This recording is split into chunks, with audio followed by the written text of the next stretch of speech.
All right, let's get into it. We tend to think of the internet as this one giant magical cloud.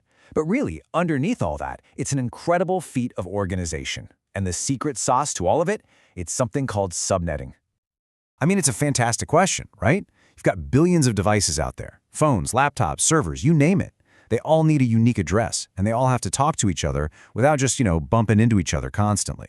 How in the world does a little packet of data from your phone find a server halfway across the planet without getting lost in all that traffic?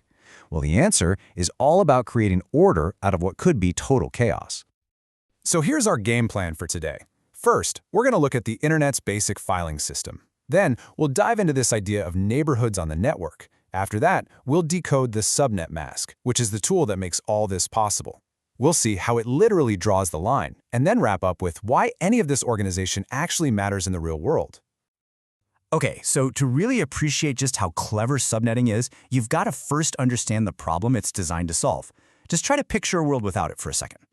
Yeah, without subnets, a network is basically one gigantic open room where every single device is shouting at the same time. It's absolute digital chaos. Think of it as a broadcast domain where every message goes to every device. It's not just messy, it's incredibly inefficient and a huge security nightmare. The whole thing would just grind to a halt. So how do we clean up this mess? Well, we basically bring in a little bit of city planning to our digital world. And this, right here, is the big idea. Instead of one massive, sprawling town where a package delivery person has to check every single house just to find one address, subnetting carves that town up into smaller, distinct neighborhoods. It makes finding anything way, way faster. And the analogy just maps perfectly. The big town, that's your main network. A specific neighborhood, let's call it Oak Street, is your subnet. And the individual house address, well, that's the specific device on that subnet. Could be your laptop, your phone, anything. Suddenly, data delivery becomes super targeted and super efficient. But hang on, how does a router know which neighborhood to send a packet to? It can't just guess. It needs a map, right? A guide. And in the networking world, that guide is called the Subnet Mask. So here's the key thing to remember. Every IP address has a little buddy, a companion, and that's the Subnet Mask. Its one and only job is to look at an IP address and say, okay, this first part here, that tells me the neighborhood. And this second part, that tells me the specific house. I absolutely love this quote because it really gets at the cool part of what's happening behind the scenes. That subnet mask isn't just a random string of numbers. It's speaking binary, the fundamental language of computers, to give our network very specific instructions. And you know what? The rules are actually pretty simple. When you look at a subnet mask in binary, a 1 is basically telling the router, hey, this part of the IP address is the neighborhood ID. Don't touch it. It's frozen. And a 0 says, all right, this part is the house number. It's flexible. It can be any device you want inside this neighborhood. Okay, so we've got the rules down. Now let's see how this actually works. It's really as simple as drawing a line in the sand. Seriously, that's all there is to it. You just line up the IP address and the subnet mask, both in their binary form. The mask's only job is to create that dividing line. Everything to the left of the line is the fixed network part, and everything over on the right is the flexible host part. Simple as that. Let's look at a super common example.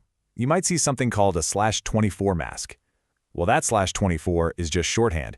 It's telling us that the first 24 bits of the subnet mask are all ones.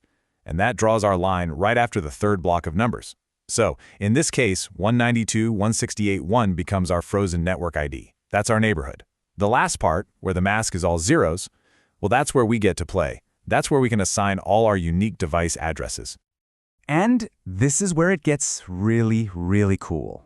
Those zeros, they're not just empty space. They represent potential. The number of zeros you have directly tells you the size of your neighborhood, how many houses or hosts you can actually fit inside it. So how do you figure that out? In our /24 example, we have 8 zeros in that host section. The formula is simply 2 to the power of the number of host bits, so 2 to the power of 8. Now why do we subtract 2? It's because the very first and the very last address in any subnet are always reserved.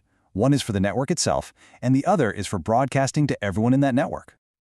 And that leaves us with 254 usable IP addresses for all our devices. Isn't that neat? By just counting the zeros, you can instantly know how big your network segment is. It's a really elegant and predictable system.